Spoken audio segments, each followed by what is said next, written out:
بسم اللہ الرحمن الرحیم۔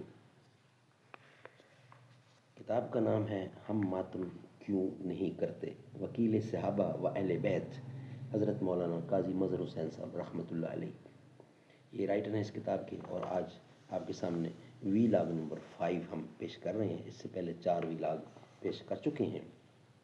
بسم اللہ الرحمن الرحیم، الحمد للہ رب العالمین والصلاة والسلام علی رسولہ محمد خاتم النبیین ورحمۃ للعالمین وعلی آلہ واصحابہ اجمعین۔ شیان تلاگنگ کی طرف سے گزشتہ ایام محرم میں ایک پفلنٹ بنام ہم ماتم کیوں کرتے ہیں شائع کیا گیا۔ ناظرین، انہوں نے 18 دلائل پیش کیے اور جس سے ثابت کیا کہ ہم ماتم کیوں کرتے ہیں، یہ ان کا ہیڈنگ ہے۔ اور انہوں نے ثابت کیا 18 دلائل دے کر، اور اس کے جواب میں جوابی رسالہ کی اشاعت ضروری سمجھی گئی۔ اللہ تعالیٰ تمام اہل اسلام کو راہ حق پر چلنے کی توفیق عطا فرمائے۔ ہم ماتم کیوں نہیں کرتے؟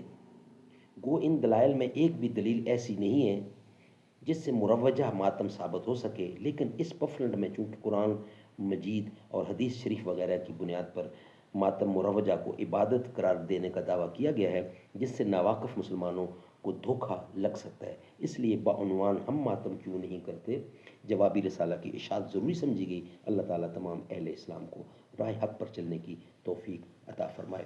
وی لاگ نمبر 5، آج کا 5واں وی لاگ، اور آج کی دلیل نمبر اس کی 4 وہ ہم آپ کے سامنے رکھنے جا رہے ہیں۔ بسم اللہ الرحمن الرحیم، الحمد للہ رب العالمین والصلاة والسلام علی رسولہ سیدنا محمد خاتم النبیین وعلی خلفاء الراشدین وعلی آلہ واصحابہ اجمعین۔ زباں پر مومنوں کے جب بھی ذکر تاجدار آئے تو اس کے بعد لازم ہے کہ ذکر 4 یار آئے۔ ابو بکر و عمر عثمان و حیدر جب بھی باغباں ہوں تو پھر کیوں کرنا باغ مصطفیٰ میں ایک بہار آئے۔ رب صلی وسلم دائماً ابدا علی حبیبک خیر خلق کل یمین۔ دلیل نمبر 4، دلیل نمبر 4 لکھتے ہیں، حضرت آدم علیہ السلام نے حضرت حابیل کی شہادت پر مرثیہ پڑھا اور پڑھ کر خود بھی روئے اور دوسروں کو بھی رلایا، اور ہر سال جب وہ دن آتا اس دن مرثیہ پڑھ کر خود روتے اور دوسروں کو رلایا کرتے تھے۔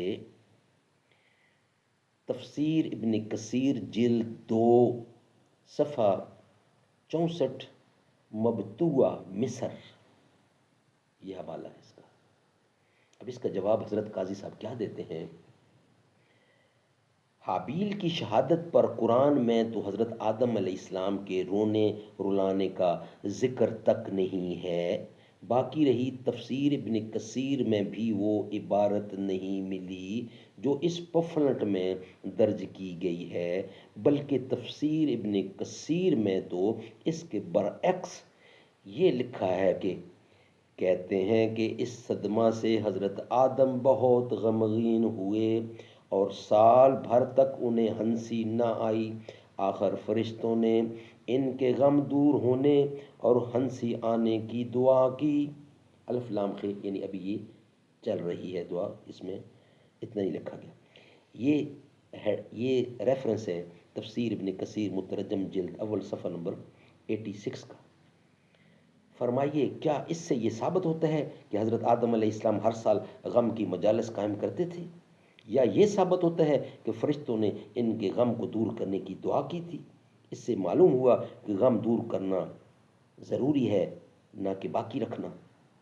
پوائنٹ نمبر 2، حضرت آدم علیہ السلام نے منہ پیٹا اور نہ سینہ کوبی کی اور نہ کالے کپڑے پہنے، تو ماتمی لوگ یہ کام کر کے کس کی سنت کی پیروی کرتے ہیں؟ سبحان اللہ۔ ناظرین آپ کے سامنے ویلاگ نمبر 5 اور دلیل نمبر 4 ان کی رائے پیش کی، اور اس کے بعد جواب حضرت قاضی صاحب کی طرف سے 2 پوائنٹوں کی صورت میں رکھا۔ انشاءاللہ نیکسٹ ویلاگ میں ہم آپ کے سامنے رکھیں گے ویلاگ نمبر 6 اور دلیل نمبر آ جائے گی 5، 7 اور 8۔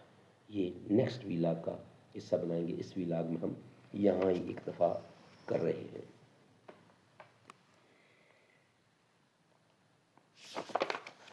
مدینے میں جو گزری ہیں وہ راتیں یاد آتی ہیں، مجھے آقا کے روزے کی وہ باتیں یاد آتی ہیں، وہ قصے آقا کے یاروں کے وہ باتیں صحابہ کی جو پڑھ پڑھ کے میں رویا تھا وہ نعتیں یاد آتی ہیں۔ مدینے میں جو گزری ہیں وہ راتیں یاد آتی ہیں، مجھے آقا کے روزے کی وہ باتیں یاد آتی ہیں۔ حضرت قاضی صاحب کا ایک شعر آپ کی نظر کر رہا ہوں۔ راہ حق میں جان دے کر ہو گئے زندہ حسین، تو انہیں مردہ سمجھ کر بین کرتا ہے فضول۔